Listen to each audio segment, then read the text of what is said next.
السلام علیکم۔ آج کی میری ویڈیو ایک دوشیزہ کی زندگی کی سچی کہانی ہے جس کی ماں بچھڑ گئی تھی۔ ویڈیو شروع ہونے سے پہلے میرے YouTube channel Urdu centre plus کو سبسکرائب کر کے بیل نوٹیفیکیشن کو آن کر دیں تاکہ آپ کو ملتی رہیں تمام چینل اپڈیٹس۔ آپ میری ویڈیوز کو زیادہ سے زیادہ شیئر کر سکتے ہیں۔ اب آپ مجھے ٹویٹر، فیس بک اور انسٹاگرام پہ بھی فالو کر سکتے ہیں۔ والد صاحب گھومنے پھرنے کے بہت شوقین تھے۔ ایک روز اپنی خالہ سے ملنے لاہور گئے۔ خالہ کی بیٹی مینا ان کو اچھی لگی، سوچ لیا کہ شادی مینا سے کریں گے۔ ان دنوں ان کی والدہ ان کی دلہن ڈھونڈ رہی تھیں۔ وہ ان کی شادی کسی امیر گھرانے میں کرنا چاہتی تھیں، تاہم بیٹے کی خوشی کو ملحوظ خاطر رکھتے ہوئے وہ بہن کے گھر چلی گئیں اور مینا کی ماں نے ہاں کہہ دی۔ ابو کی تو خوشی کا ٹھکانہ نہ تھا کہ جس لڑکی کو ایک نظر میں پسند کر لیا تھا وہی مل گئی تھی۔ ان دنوں ابو کی تنخواہ 300 روپے تھی۔ وہ ساری تنخواہ دادی ماں کے ہاتھ پر رکھ دیتے تھے، لیکن شادی کے بعد ان کے ذاتی اخراجات بڑھ گئے۔ وہ دادی سے رقم مانگتے۔ بیٹے کا بار بار پیسے مانگنا ہماری دادی کو اچھا نہ لگتا۔ اسی بات پر زندگی میں پہلی بار ابو اور دادی میں جھگڑا ہوا۔ دادی نے اس جھگڑے کی ذمہ دار بہو کو سمجھا اور خالہ کی بجائے ساس بن گئی۔ ان کا خیال تھا کہ یہ نئی نویلی دلہن کا دیوانہ ہے، اس کے کہنے سے فضول خرچیاں کرنے لگا ہے۔ بہو حالانکہ ان کی سگی بھانجی تھیں، پھر بھی وہ ان کو بات بے بات ڈانٹ دیتی۔ امی سارے گھر کا کام کرتی اور دادی ان کو ہر وقت پھوہڑ اور بدسلیقہ کہہ کر رنجیدہ کرتی رہتی۔ سال بعد میری بڑی بہن آپا جیا پیدا ہو گئی۔ اب چھوٹی چھوٹی چپکلشوں کے باوجود گھر کے حالات بہت اچھے تھے۔ پہلوٹی کی بیٹی ہوئی تو سب خوش تھے۔ گھر میں پہلی اولاد آئی تھی۔ ابو تو خاص طور پر مسرور تھے اور بیٹی کو اللہ کی رحمت کہتے تھے۔ اس کی پیدائش کے فوراً بعد ابو کی تنخواہ میں تھوڑا سا اضافہ ہو گیا تھا۔ گھر میں بچے کا اضافہ ہوا تو اخراجات بھی بڑھ جاتے۔ میرے والدین کو بھی جیا کے لیے رقم درکار ہوئی۔ ابو تنخواہ تو ساری شروع سے ہی دادی کے حوالے کر دیا کرتے تھے اور اپنی ضرورت کے لیے بعد میں ان کے آگے ہاتھ پھیلاتے تھے۔ بیٹی کی پیدائش کے بعد بیٹی کی چھوٹی چھوٹی ضروریات پوری کرنے کے لیے والد کو رقم کی ضرورت پڑنے لگی، جبکہ دادی اس بات کو بہو کے چونچلے خیال کرتی۔ گھر میں دوسری بار لڑائی اس بات پر ہوئی کہ وہ جیا کے لیے کھلونا لائے تھے۔ دادی نے کھلونا دیکھ کر پوچھا، یہ کتنے کا ہے؟ والد نے جب قیمت بتائی تو دادی کی پیشانی پر شکن پڑ گئی۔ بولی، عابد، بچی پر ابھی سے اتنا خرچہ کرنے کی بجائے اس کے مستقبل کے لیے بچاؤ۔ اس بات پر ابو کو غصہ آ گیا۔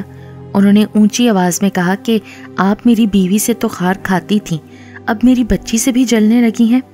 بس اس دن کے بعد سے ہمارے گھر کا سکون ہی ختم ہو کر رہ گیا۔ جیا کے بعد حیا پھر میں پیدا ہوئی۔ اب 3 بچیاں ہو گئیں تو اخراجات اور بھی بڑھ گئے، جبکہ آمدنی میں اضافہ نہ ہوا۔ مہنگائی بھی بڑھ گئی تھی۔ گھر کی سربراہ اب بھی دادی تھیں۔ وہ ساری تنخواہ ابو کی ہر ماہ کی 2 تاریخ کو لے لیتی اور اپنی سمجھ اور حساب سے گھر کا خرچہ چلاتی۔ میری امی ابھی تک ان کی دستے نگر تھیں اور ابو بھی۔ ایک روز والدہ نے کہا کہ یہ بڑی بھی کب تک تمہاری تنخواہ پر ناک بن کر رہیں گی، ان کو ریٹائر کرو اور تنخواہ مجھ کو دو۔ میں تمہاری بیوی ہوں اور بچوں والی ہوں، گھر کا خرچہ میں چلاؤں گی اور ان کو اتنا جیب خرچ دے دیا کروں گی جتنی ان کو ضرورت ہوگی۔ یہ بات دادی نے سن لی اور رو کر بولی، ہاں تم بھی اس رقم میں خرچہ چلا کر دیکھ لو۔ میں جس طرح کفایت شاری سے اس رقم میں سارا مہینہ پورا کرتی ہوں نا، میرا دل جانتا ہے۔ میں اپنے اوپر تو 1 روپیہ تک خرچ نہیں کرتی۔ مدت سے اپنا کوئی جوڑا بنایا اور نہ ہی کوئی جوتا لیا۔ میرے کیا اخراجات ہیں؟ سب اخراجات تو تم ہی لوگوں کے ہیں۔ امی بولی، اگر سارے اخراجات ہمارے ہیں تو ہم کو خرچ کرنے دیں، آپ کیوں میرے میاں کی کمائی کو ہر ماہ سنبھال لیتی ہیں؟ دادی کے رونے پر میرے والد کو رنج ہوا۔ وہ ماں کے بہت فرما بردار تھے اور دادی بھی ان سے بہت پیار کرتی تھیں۔ وہ ہماری بزرگ تھیں اور گھرانے کی بدخواہ بھی نہ تھیں۔ بس والد نے بیوی کو ماں کے سامنے بولتے دیکھا تو غصے میں ان پر ہاتھ اٹھا دیا۔ بعد میں انہیں افسوس بھی ہوا، لیکن جو کچھ ہونا تھا وہ تو ہو چکا تھا۔ جب انسان مشکل میں ہوتا ہے تو وہ ہر کام کر گزرتا ہے جس میں چھٹکارے کی ذرا سی بھی امید ہو۔ میری ماں کو بھی کسی نے تعویذ گنڈوں کی رات دکھا دی، سو وہ ادھر کو چل پڑی۔ وہ ابو کو پہلے جیسا دیکھنا چاہتی تھیں۔ اس غرض سے انہوں نے کسی بابا سے تعویذ لیے اور گھر میں چھپا دیے۔ کسی طرح یہ تعویذ میری دادی کے ہاتھ لگ گئے۔ پھر تو جیسے طوفان آ گیا۔ دادی نے امی سے جھگڑا کیا، امی ہم کو لے کر میکے آ گئیں۔ جب میرے والد گھر آئے، دادی نے جانے ان سے کیا کہا کہ وہ ہمیں لینے نانی اماں کے گھر نہ آئے۔ کافی دنوں کے انتظار کے بعد بالآخر نانی نے خود ان کو فون کیا، تب ابو آ گئے اور خالہ کے سمجھانے پر ہم کو گھر لے گئے۔ وہ ہمیں بہت چاہتے تھے اور دادی بھی بہت چاہتی تھیں، دونوں ہی ہمارے بغیر نہ رہ سکتے تھے۔ دونوں پھوپھیاں بھی ہم پر فریفتہ تھیں۔ کچھ عرصے بعد جب میری چوتھی بہن شیعہ پیدا ہوئی تو امی اور ابو کے درمیان کشیدگی اور بڑھ گئی۔ تنخواہ میں بھی اضافہ نہ ہوا۔ مسلسل ذہنی دباؤ کی وجہ سے والد صاحب مزید چڑچڑے ہو گئے۔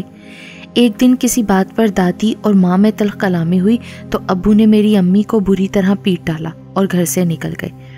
امی نے سکون کی گولیاں کھا لیں، وہ بے ہوش ہو گئیں۔ ہم چاروں امی سے لپٹ کر روتی رہیں۔ کافی دیر بعد امی کو ہوش آیا تو وہ ہمیں لے کر نانی کے گھر چل دیں۔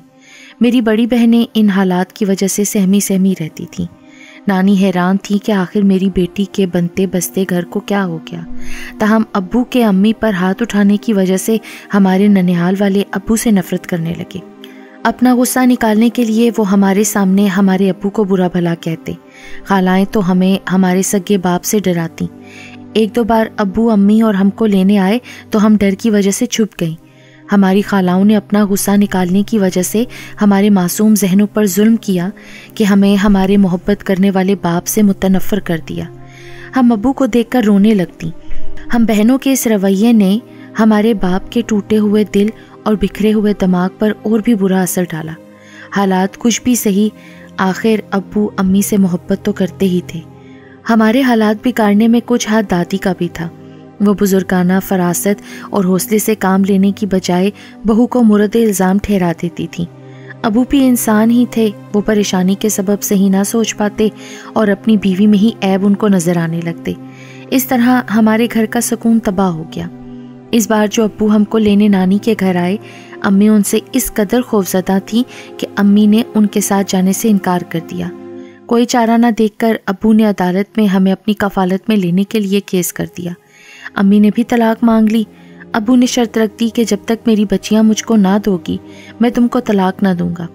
ماں کو اپنے جیون ساتھی پر جانے کیسا غصہ تھا کہ انہوں نے ہمیں ہمارے باپ کے حوالے کیا اور خود طلاق حاصل کر لی۔ اس واقعے کے بعد ابو کی ذہنی حالت اور بھی زیادہ خراب ہو گئی۔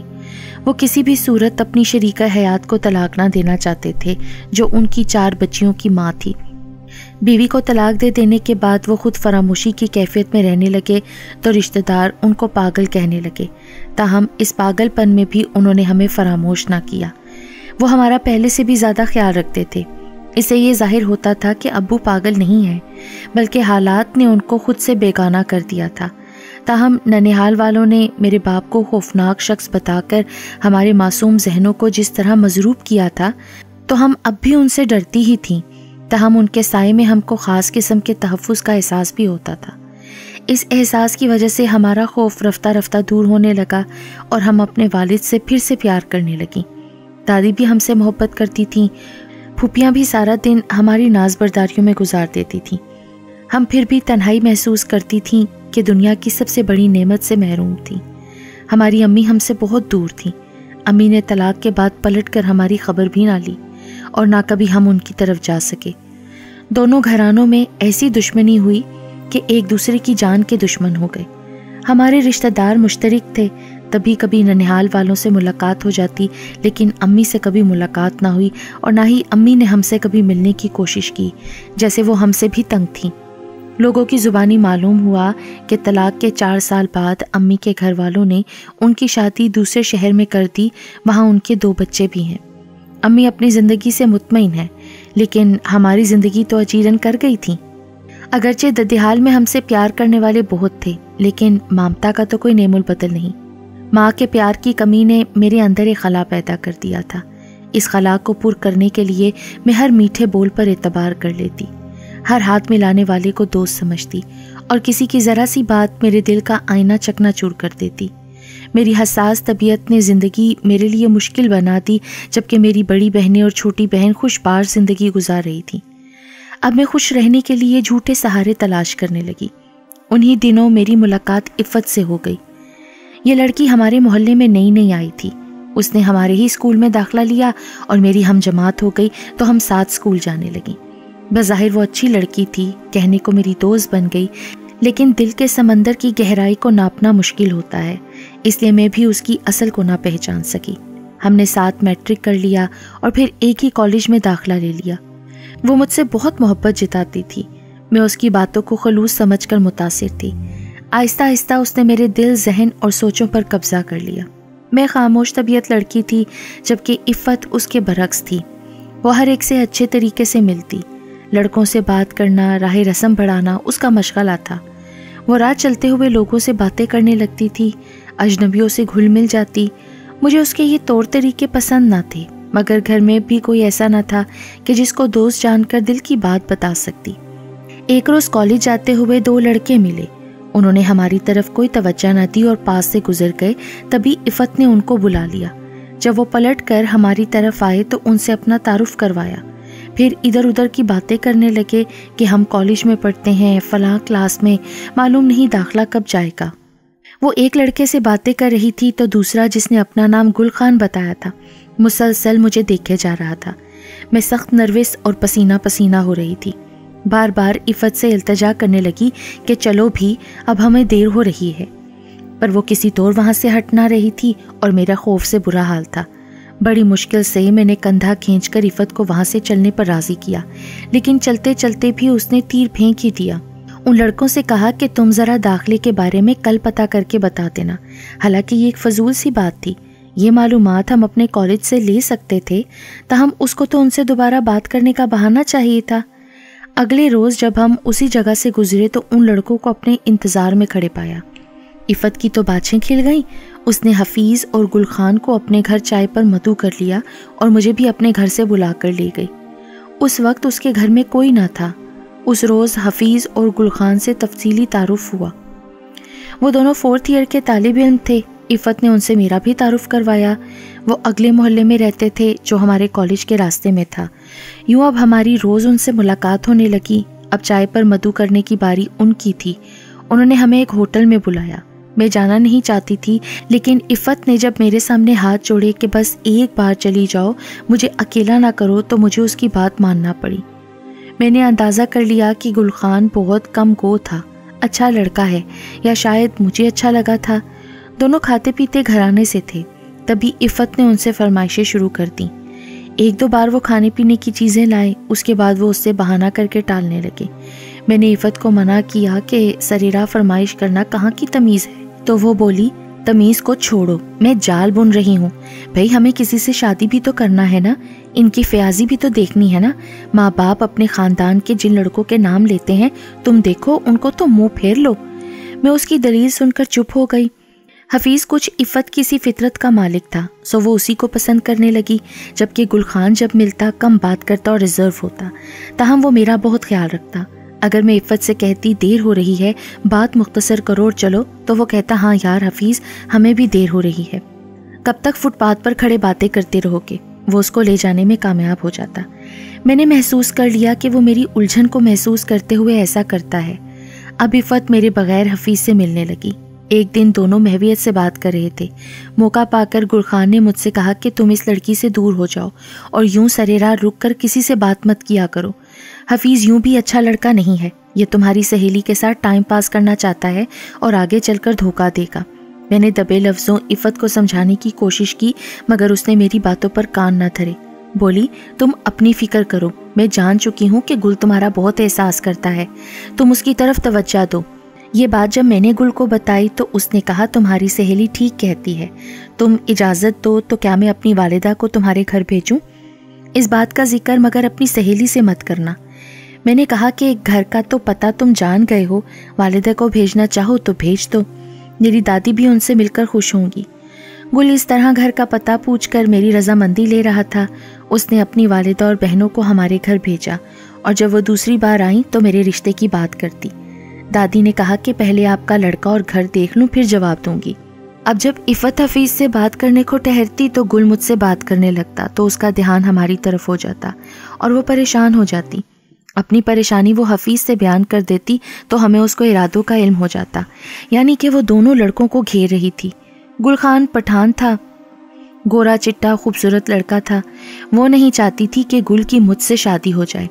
حفیظ نے جب اس کی فرمائشیں پوری نہ کی، یعنی تحفے دینے بند کر دیے، تو اس کی توجہ گل کی طرف ہو گئی اور وہ اس میں دلچسپی لینے لگی، جس پر حفیظ نے صاف صاف کہہ دیا کہ مجھے لڑکوں سے تحفے وصول کرنے والی لڑکیاں پسند نہیں، یہ اچھے کردار کی نہیں ہوتی۔ اس بات نے عفت کو بھڑکا دیا اور وہ میری پھوپھی کے پاس گئی۔ ان کے سامنے گل خان کی جتنی برائیاں کر سکتی تھی کی۔ وہ میری پیاری سہیلی تھی، پھوپھی نے اس کی باتوں کو زیادہ اہمیت دی۔ میں اپنی پھوپھی سے بہت محبت کرتی تھی کیونکہ امی جان کے جانے کے بعد انہوں نے ہی ہمیں پالا تھا۔ انہوں نے جب مجھ سے پوچھا تو میں نے ان کو سب کچھ سچ سچ بتا دیا۔ میں نے کہا کہ گل خان اچھا لڑکا ہے، اس نے مجھ سے کبھی کوئی غلط بات نہیں کی، سیدھے طریقے سے رشتہ بھجوایا ہے۔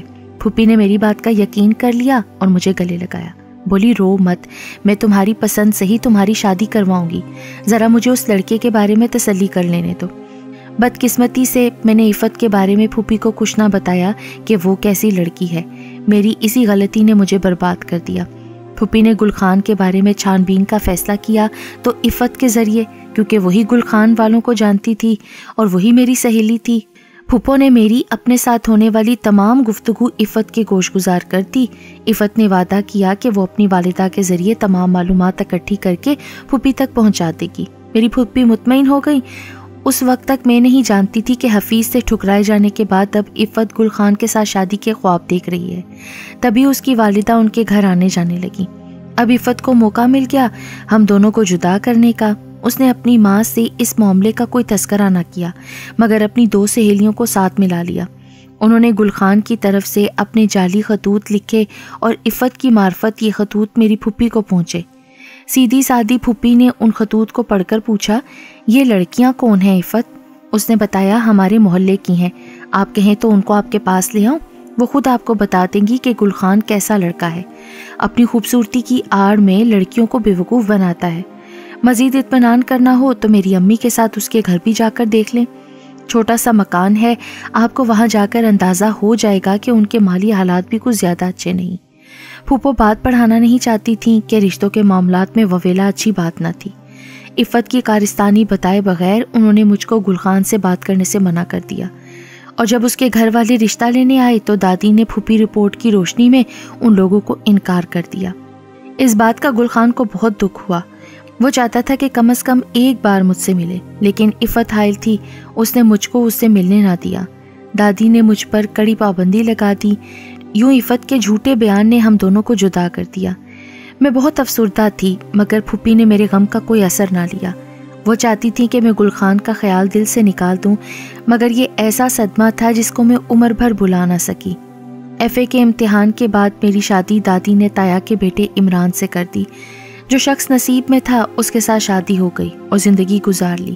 لیکن آج بھی سوچتی ہوں کاش ہماری ماں ہم کو یوں چھوڑ کر نہ جاتی تو میرا باپ بھی حواس نہ کھوتا، اور جو میرے ساتھ ہوا یہ کچھ بھی نہ ہوتا، کیونکہ بیٹیوں کی خوشیاں اور دکھ ماؤں سے بہتر کوئی نہیں سمجھ سکتا۔